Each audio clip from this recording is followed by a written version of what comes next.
Let me ask you something that might make you uncomfortable. When was the last time you were bored? Not distracted, not scrolling, not half watching something while half reading something else. Genuinely, deeply, uncomfortably bored. You can't remember, can you? That's not an accident. Here is a fact that should terrify you. The average American now touches their phone 2,617 times a day. Not glances, touches. That's once every 33 seconds across every waking hour.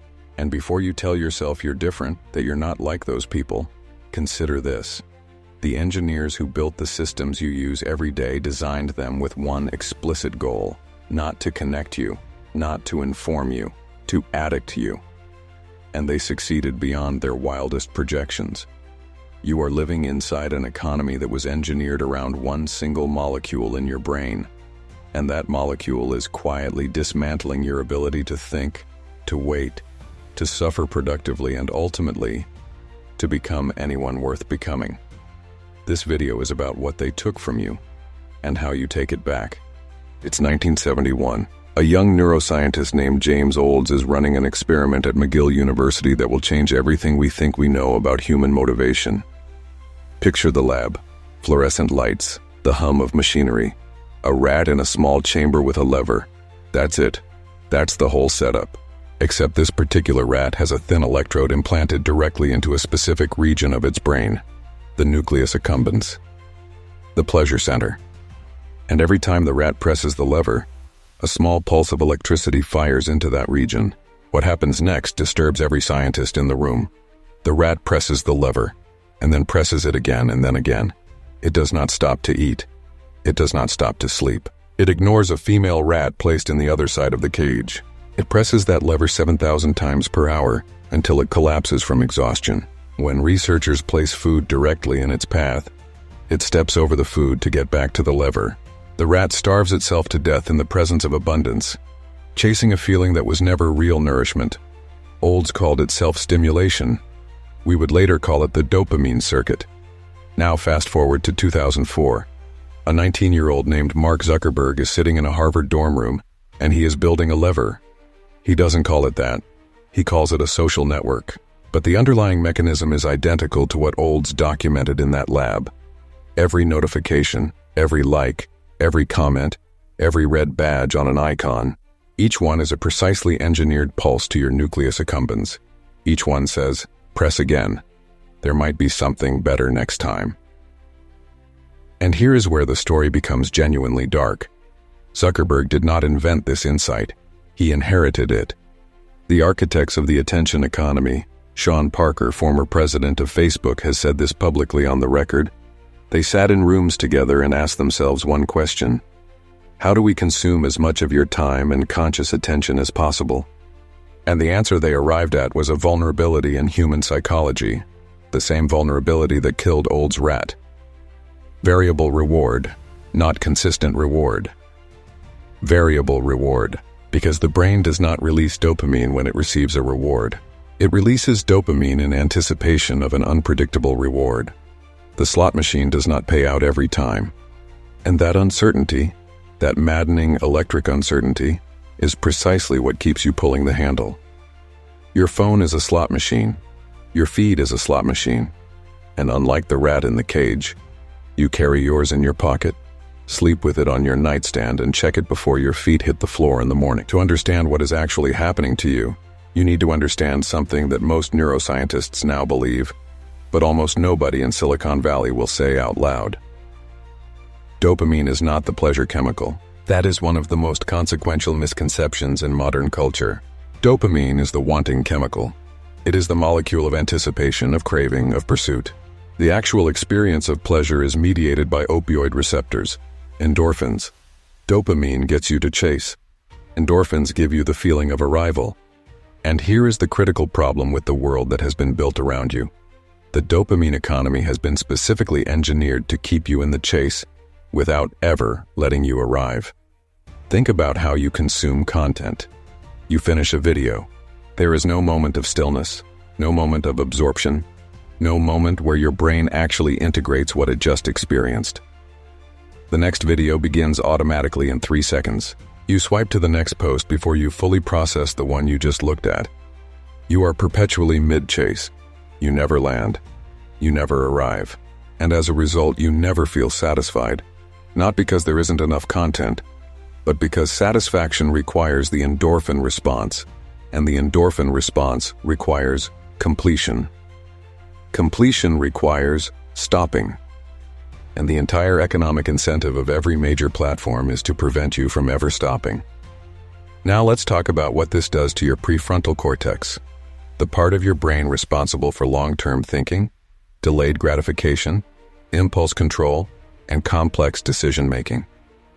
The part of your brain that separates you neurologically from the rat in the cage. Research from the University of California has demonstrated that chronic high-stimulation media consumption literally thins the prefrontal cortex. It atrophies it the way a broken arm atrophies from disuse. The neural pathways associated with sustained concentration, the kind required to read a book, to sit with a difficult problem, to endure an uncomfortable conversation, those pathways weaken. They become overgrown, hard to access. Meanwhile, the pathways associated with novelty-seeking, impulsivity, and immediate reward become superhighways. Broad, smooth, effortless. This is not a metaphor. This is structural neurological change, and it has consequences that extend far beyond your phone usage. Consider what we know about the highest performers in American history. The Navy SEALs have a concept they call the 40% rule. The idea is that when your mind tells you you're done, when every signal in your body says stop, this is too hard, I can't go further, you are actually at approximately 40% of your true capacity. The remaining 60% is locked behind your tolerance for discomfort, behind your willingness to sit in the discomfort without reaching for relief. That tolerance is built through exposure. It is a trainable quality, but it is also a destroyable quality, and the dopamine economy is destroying it systematically at scale, in every demographic starting in childhood. This is what they took from you. Not your time, though they took that too. Not your attention, though that's also gone. What they took is your relationship with difficulty, your ability to tolerate the productive suffering that has always been the price of anything meaningful. Think of the men who built this country's infrastructure during the Great Depression, the men who worked the Manhattan Project through 18-hour days, the engineers in the early days of NASA, operating with slide rules and sheer intellectual endurance, solving problems that had no precedent in human history. What made those men capable of that? It was not genius alone. It was their relationship with boredom and difficulty, their comfort with slowness, their ability to sit with a problem for days, weeks, months without the option of escape. You have been conditioned out of that capacity, not by laziness, by design. And here is the final piece of science you need to sit with: dopamine tolerance. When you chronically overstimulate your dopamine system, through social media, through pornography, through constant novelty, your brain does something ruthlessly logical. It down-regulates. It reduces the number of dopamine receptors to compensate for the excess stimulation. The result is that the same stimulus produces less and less effect over time. You need more to feel the same. And real life, a conversation, a walk, a book, an honest day's work, begins to feel flat, gray, and insufficient. Not because real life has changed, because your baseline has been chemically elevated beyond what real life can reach. This is what clinical researchers are increasingly calling dopamine dysregulation, and it presents identically to depression: the numbness, the inability to feel genuine enthusiasm, the creeping sense that nothing is quite enough. You are not depressed. You are overstimulated. There is a difference, and the difference matters because the cure is not a prescription. The cure is withdrawal. Now let's talk about what you actually do about this. I am not going to tell you to delete your phone and move to a cabin. That is not a solution. That is avoidance dressed up as discipline. What I'm going to give you is 3 structural interventions drawn from neuroscience, Stoic philosophy, and the behavioral patterns of historically exceptional individuals. These are not easy. They are meant to be difficult. Difficulty is the point. The first intervention, the dopamine fast. This is not a trend. This concept originates from the work of Dr. Cameron Sipa at UC San Francisco, and it is grounded in the same principles as addiction medicine. The idea is straightforward. You identify the behaviors that provide you with the easiest, most immediate dopamine hits, and you remove them for a defined period. Not forever. For a defined period. Start with 24 hours. No social media, no streaming, no pornography, no junk food, no impulsive texting, and pay close attention to what happens in the first 4 hours. You will feel the pull.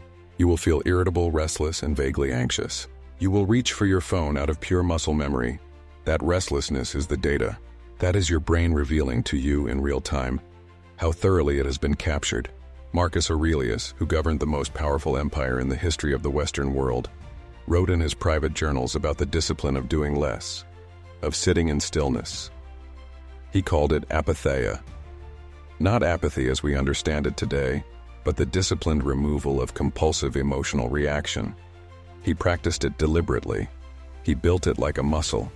You need to do the same. After the first 24 hours, extend the practice. 1 day per week where your stimulation inputs are radically reduced. Over time, as your dopamine receptors begin to normalize, something remarkable happens. Ordinary things become interesting again. A conversation, a problem, a book, the sunset. These things do not change. You change. Your baseline recalibrates downward and the world meets you there. The second intervention chosen, suffering. This is the one most people resist, so I'm going to be direct with you. You need to do hard things on purpose. Not because they are productive, not because they will lead to an outcome, because the act of voluntarily embracing discomfort reestablishes your relationship with difficulty, and that relationship is the foundation of every form of genuine achievement. The Navy SEALs do not train in cold water because cold water builds muscle. They train in cold water because choosing to remain in discomfort, when every biological signal is screaming at you to get out, builds something that cannot be trained any other way. It builds what the ancient Stoics called virtus, strength of character, the knowledge felt in the body that you can endure more than you think. Your chosen suffering does not need to be dramatic. It can be waking up 90 minutes earlier than you need to, running 1 more mile past the point where you wanted to stop, finishing the book even when it gets difficult, sitting with a problem in silence for an hour before reaching for distraction. The specific practice matters less than the principle. Voluntary discomfort, chosen deliberately, practiced consistently. What this does to your brain is measurable. It retrains the prefrontal cortex to override the dopamine circuit. It reestablishes the neural hierarchy, where your long-term judgment governs your short-term impulses, rather than the reverse. This is not a metaphor for good character. This is the literal neurological structure of it. The third intervention, deep work as identity. Cal Newport, the computer scientist and author, has documented what he calls deep work, the ability to focus without distraction on cognitively demanding tasks. He argues, with substantial evidence, that this ability is simultaneously becoming rarer and more economically valuable. The people who can think deeply for sustained periods in an age of chronic distraction are positioned to produce work that the distracted majority simply cannot. But I want to take this further than Newport does, because this is not just about productivity. This is about identity. Steve Jobs, in the early days of Apple, was notorious for his capacity for sustained, obsessive focus. Not on everything, on the things that mattered. He created conditions around himself that eliminated the trivial and protected the essential. He was not always a pleasant person, but he understood something that most people never do, that what you give your attention to is what you become. Not metaphorically, cognitively. The neural pathways you use most frequently become the dominant architecture of your mind. What are you building? Every hour you spend in shallow consumption is an hour spent reinforcing pathways of passivity and reaction. Every hour you spend in deep, difficult, chosen engagement is an hour spent building pathways of creation and agency. Make deep work non-negotiable, not aspirational, non-negotiable. Block it in your calendar like a physical appointment. Protect it with the same aggression you would protect a meeting with someone who held power over your future. Because that is in fact exactly what it is. Here is what I want you to sit with as this video ends. The dopamine economy is not going away. The engineers are not going to stop. The incentives are not going to change. They are going to get better at what they do. More personalized, more precise, more invisible. The next generation of these systems will know your vulnerabilities better than you know them yourself. You cannot fight that at the systemic level. Not right now. What you can do, the only thing you can do, is fight it at the individual level. And fighting it at the individual level means making a decision that most people in your life will not make, cannot make, and will not understand when you make it. It means choosing discomfort over stimulation, depth over novelty, the slow accumulation of genuine capability over the immediate relief of distraction. Remember Old's rat. It was surrounded by food. It was surrounded by everything it needed to survive and to thrive, and it pressed a lever until it died, chasing a signal that was never real nourishment. Do not be the rat.